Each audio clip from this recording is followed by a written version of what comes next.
Hello, in this video I'm going to show you how to add or remove ignored tags on Steam.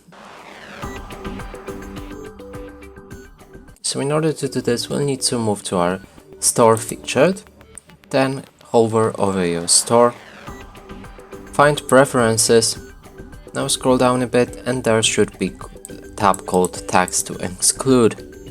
Right here you'll be able to enter a tag you want to ignore. So for example, you can add FPS, and that way all FPS games should be ignored on your Steam store.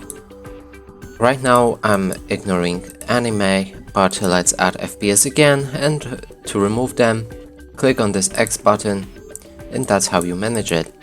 And that's it for this video. Hope you like it. Please consider subscribing to our channel, leave a like and a comment below.